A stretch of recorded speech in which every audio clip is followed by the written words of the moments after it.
Hello everyone. ఈరోజు మనం ఇంకొన్ని ప్రోగ్రామ్స్ అరేస్ మీద సాల్వ్ చేద్దాం. అరే క్వశ్చన్ వచ్చేసి count of smaller elements. Okay, given a sorted array A of size n, find a number of elements which are less than or equal to given element x. Okay, వాడు first array size ఇస్తాడు, array values ఇస్తాడు. X is equal to 9 అని ఇస్తాడు. 9 కన్నా తక్కువ ఏమేమి ఉన్నాయి ఇక్కడ? 1 ఉంది, 2 ఉంది, 4 ఉంది, 5 ఉంది, 8 ఉంది. వీటి యొక్క కౌంట్ మనం కనుక్కోవాలి. అంటే వాడు ఇచ్చిన ఎక్స్ వాల్యూ కన్నా తక్కువ ఉన్న వాల్యూస్ ఏమున్నాయి అరేస్ లో, ఆ కౌంట్ మనం ఫైండ్ అవుట్ చేయాలి. ఇక్కడ కూడా అంతే. ఎగ్జాంపుల్ 2 లో x n is equal to 7 అని ఇచ్చాడు.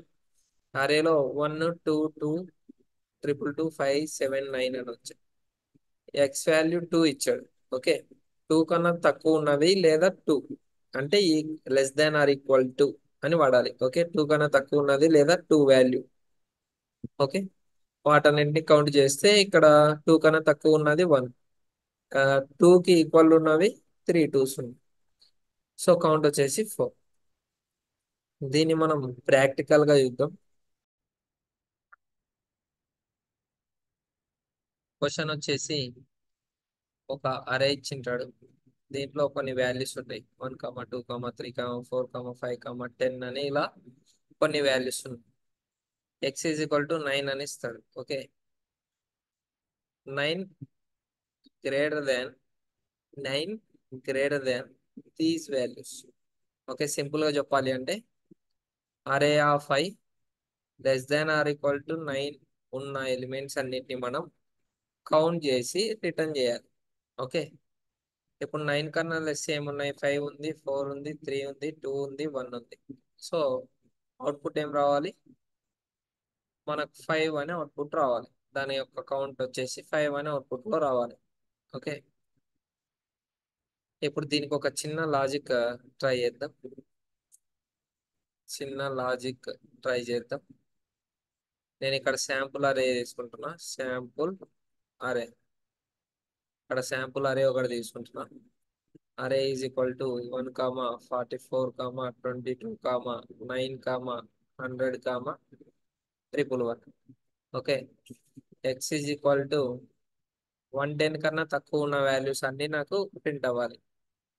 ఆ ఆ వాల్యూస్ కాదు, వాటి యొక్క కౌంట్. ఇది తక్కువే, ఇది తక్కువే, ఇది తక్కువే, ఇది తక్కువే, ఇది తక్కువే. కాబట్టి అవుట్పుట్ వచ్చేసి 5 అని రావాలి. దీనికి ఒక చిన్న లాజిక్ రాద్దాం. ఓకే, ఆ లాజిక్ వచ్చేసి ఇంట్ సూడో కోడ్, ఒక చిన్న సూడో కోడ్ కూడా. ఇంట్ ఇంట్ కౌంట్ అని ఒక ఫంక్షన్ తీసుకొని దాని లోపల ఇంట్ అరే ఆఫ్ ఇంట్ ఎన్ ఇంట్ ఎక్స్, దీని లోపల for I is equal to 0 to n. Okay, 0 to n. ఇక్కడ ఏం చేయాలి? If of array of I less than or equal to X అయితే ఇక్కడ కౌంట్ ఈజ్ ఈక్వల్ 0 అని ఇనిషియలైజ్ చేసుకున్నాం. కౌంట్ ప్లస్ ప్లస్, తర్వాత రిటర్న్ కౌంట్. ఓకే, ఈ చిన్న లాజిక్ తో మనం దీన్ని సాల్వ్ చేయొచ్చు. ఒకసారి ఇక్కడ చూడండి, ఇటరేషన్స్ ఏమేమి జరుగుతున్నాయి చూడండి. ఇటరేషన్స్ అరే వాల్యూ, అరే వాల్యూస్ లో ఏం జరుగుతుందో చూడండి. కౌంట్. ఓకే, 0th ఇటరేషన్ లో అరే వాల్యూ మనకి ఇక్కడ ఏముంది? 1 ఉంది. ఇక్కడ ఏముంది? 1 ఉంది. ఇక్కడ కండిషన్ ఏమవుతుంది? 1 less than or equal to 110 కాబట్టి ఇక్కడ కౌంట్ వచ్చేసి 1 అయిపోతుంది. ఓకే, ఇప్పుడు మళ్ళీ సెకండ్ ఇటరేషన్ అంటే ఇక్కడ ఏముంది?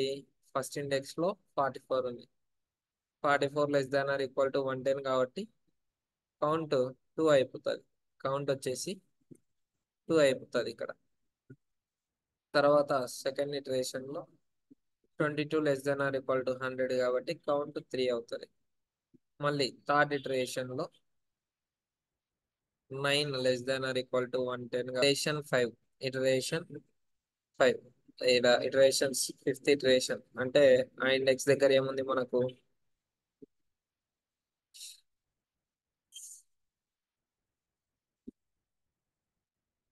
ఫోర్త్ ఇటరేషన్ దగ్గర ఇక్కడ 100 < 110 కాబట్టి ఇక్కడ కౌంట్ 5 అవుతుంది. ఇక్కడ 111 < 110 కాదు కాబట్టి ఇక్కడ కౌంట్ 5 గానే ఉంటుంది. ఓకే, ఇదే లాజిక్ ని మనం ఇక్కడ అప్లై చేద్దాం. ఫస్ట్ ఇంట్ కౌంట్ ఈజ్ ఈక్వల్ టు 0 అని తీసుకుంటాం. For int I is equal to 0, I less than n, I plus plus. ఇక్కడ if of array of I double equal less than or equal to x అయితే మనం count plus plus చేస్తాం. ఆ last కి మళ్ళీ count return చేయాలి కదా. Return count, return count. Submit చేస్తున్నా, చూద్దాం.